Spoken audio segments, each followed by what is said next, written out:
Greetings everyone, welcome to Chess Advance. This is a game from round 12 of Tata Masters Edition, and this is a game played between Magnus Carlsen and Ramesh Babu Pragnanandhaa. And this game features the very nice ready opening which transposes into the English. So without spoiling much, without further ado, let's get on with this game. And Magnus starts with knight to f3, Prag goes knight to f6, player goes c4, c5, and knight to c3, knight to c6, 4 knights of the English. And Magnus goes for e3 in this position. Prag goes for a symmetrical setup, and Prag goes e6, d4, d5, and Magnus goes for a3. Okay, Prag relieves the center in the tension, and d captures on c4, and bishop captures, and Prag goes for a6 in this position, hinting at an early expansion on the queen side with b4. That comes with the tempo, so Magnus moves the bishop back, bishop b3, and Prag goes for further trades in the center, c captures, e captures, and Prag goes for the very nice g6 in this position. Hopefully none of you were considering knight captures here, as after knight captures and queen captures, you'll lose your queen with bishop to g5 check. So okay, Prag goes for g6 in this position, bishop to g5, and Prag goes for bishop g7, bishop e4, knight e7, and Prag calculates precisely, as you don't want to castle in this position. If you go for castling in this position, the bishop captures, pawn recaptures, and you get this position where white will have a little bit of an edge in the position, as your pawn structure is actually shattered. So instead of this, Prag goes knight to e7. Now there's no pin along this diagonal, and Prag can simply castle in this position. And Magnus goes for h4, Prag goes for h6 in this position, and Magnus trades, bishop captures, and queen to d2. And Prag goes for knight to d5 in this position, getting that knight to a nice central square. A little bit of an improvement in this position would have been just bishop back to g7 or h5 in this position, as you don't want the queen to infiltrate and don't want to allow this h5 move either. But okay, Prag goes for knight to d5 in this position, and Magnus just takes advantage of this, and Magnus goes for h5. But okay, Prag goes for g5, knight to e5, and bishop back to g7. Now you can see that this bishop is a very strong piece, but Magnus being Magnus, and Magnus just goes for trades in the center, not with knight captures, but instead Magnus trades with bishop captures on d5, and e captures, and Magnus just simply castles in this position. But okay, bishop e6, rook a e1, and Prag just simply castles in this position. Rook to e3, a very nice rook by Magnus, going for this rook g3, getting that rook along this file to use for attacking purposes, and Prag just goes for bishop to f5 in this position, probably with the idea of bishop captures on e5, and once white recaptures, you get to play this d4, d5 idea, and this pass pawn will be protected on d3 square. So, but okay, Magnus goes for queen to d1, rook to e8, and in this position there was actually absolute chaos, as everyone started tweeting that Magnus has a winning move in this position, and it might seem like a winning move, but Prag still has drawing chances even in that position, and the move is actually knight captures on f7. You don't want to capture from the king, as there is rook to f3 pinning this bishop, and you'll be able to recapture that bishop, and with white being a pawn up in this position, it will definitely be white's game. But what you want to do in this position is you want to play queen to d7. And now once the knight moves back, knight to e5, you don't want to capture from the bishop, but what you want to do is you want to give the exchange. And now if white recaptures from the pawn, you have this very nice d4 winning material. You want to give the material back, rook captures, and after bishop captures, d captures, you get this very nice d4. And after knight d2, you get this d5. And after knight g3, you just go for rook to d8, adding some extra protection to the pawn. And once Magnus captures, queen captures, you go for queen to b3 check, king to f8, and once Magnus delivers another check, queen to b4, king to e8. You get this position where Prag has a very strong pass pawn on d3, but it's not going to be of much use, as Prag's king is still in the center with king to e8, and it's still anyone's game with white being a little bit better. So Magnus doesn't go into such complications, and Magnus just goes for rook f to e1, doubling up rooks on the e file, and now Prag doesn't allow the idea, and Prag goes for bishop to e6, defending the f7 pawn. Magnus just goes knight to a4, b6, and instead of this queen to b3, which might seem like the normal move, Magnus just goes for rook to b3 in this position, attacking the b6 pawn twice. And you cannot even push this pawn, because if you push this pawn, you give this very nice c5 square, and this knight will be actually a monster on this c5 square.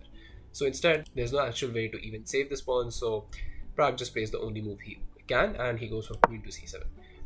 And the best move for Magnus in this position is just go for rook captures on b6, and once the bishop moves, back, threatening to remove the defender of the rook, you just play knight captures, and once Black plays this rook captures, queen captures, you go for queen captures this knight, attacking this knight, and what Magnus has to find in this position, Magnus has to go for queen to d5.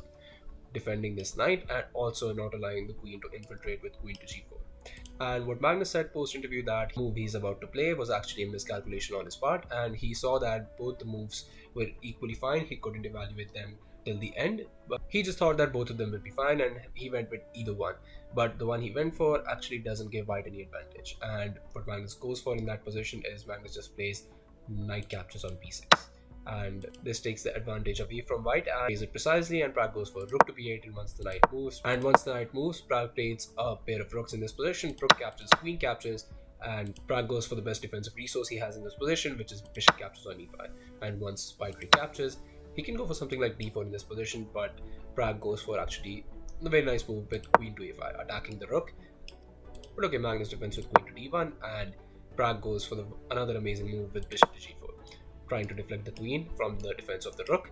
And Magnus spots this, and Magnus goes for obviously f3 and bishop back to d7. And as the knight is under attack, knight moves to c3, and Pragg goes for queen to c5 check. Now you can go to either h1 or you can go to either h2, and Magnus prefers h2, and Pragg goes for the very nice d4 in this position.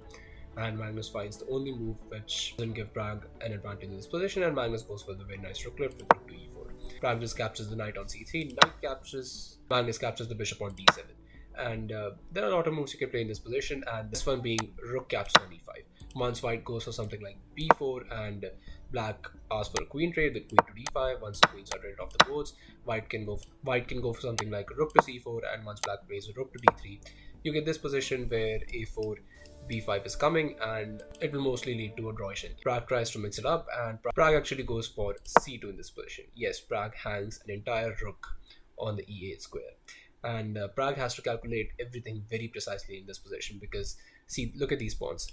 These pawns are covering these squares, rook is covering this pile, queen is going to capture this rook. This is looking very, very scary for Pragg, but Pragg calculates everything precisely, and Magnus just captures the rook, queen captures on e8, and Pragg goes for king to g7, and Magnus pushes b4 in this position. Pragg goes for queen to c3, not allowing the rook to actually come back to the back ranks to defend. Magnus plays the only move he can in this position, which will break open Pragg's defenses, and he goes for f4 in this position. And yes, Pragg gets a second queen in the game, but it's not going to be easy. Pragg goes for c1 queen, and Magnus just goes for f5. There's actually not a way in this position black can give any checks, so instead Pragg just goes for the only move in this position that he can, and Pragg goes for queen to c7, eyeing the white king. And Magnus just keeps pushing, and Magnus goes for f6 check. Pragg plays king to h7, and Magnus just goes for queen to f8, threatening mate in 1. And there's only one move that can secure a draw for Pragg in this position. So pause the video and try to find this amazing move for Pragg in this position while I give you a couple of seconds. So congratulations for everyone who's able to find this move, and very, very easy one to spot, as it's the only one which comes with the check. And Pragg just goes for queen to e5 check. Very nice, as once the rook captures, you go for queen to f4 check, king to g1, queen to c1 check, king to f2, and queen to f4 check. Now you can go back, and Pragg will happily repeat and get a perpetual, but Magnus desperately wants to win this game, and Magnus goes for king to e2, giving up the rook and the f6 pawn. Pragg captures with the check, queen captures, Magnus goes up the board, king to d3, Pragg captures another pawn, queen captures on f6, queen to e8, queen to f1 check, king to d4, king to g7, and queen to e5. Pragg moves the king back, king to g8, queen to b8 check, king to g7, and queen to g, keeping an eye on all the pawns. But now the h5 pawn is actually very, very weak, and Pragg goes for it. Queen to d1 check, which nicely connects with the h5 pawn, and Pragg captures it, king to c5, and Pragg captures the h5 pawn. Magnus goes for queen to e5 check, king to g8, a4, queen to d1, and a5. And Pragg goes for queen to g1 check, queen to d4, queen into g2, and Pragg is actually up 2 pawns in this position, but it's definitely not going to be enough. As Magnus pushes b5 in this position, Pragg goes g4, Magnus captures the a6 pawn as well, a captures, and Pragg just pushes g3, a7, queen to a8, Magnus goes for king to d6 in this position, g2, Magnus goes for the very nice king to e5 in this position, queen to f3, king to d8 check, king to h7, and Magnus goes for a8 queen.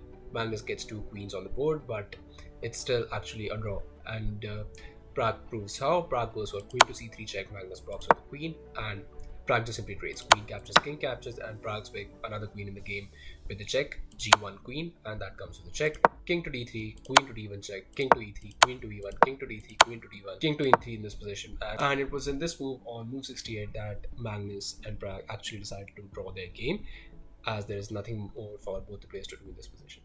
So yeah, a brilliant game by both the players where Magnus had the edge almost most of the positions in the game, but Magnus was not able to convert it to a win, and which also means that Magnus will not be able to win Tata Steel Masters 2023 edition, and which means that Abu Satorov and Anish Giri will fight for the first place in the tournament. So thank you all for watching. I'll be coming up with another amazing game from Tata Steels or from the chess world. Stay tuned for that, and I'll see you guys very soon. Thank you all.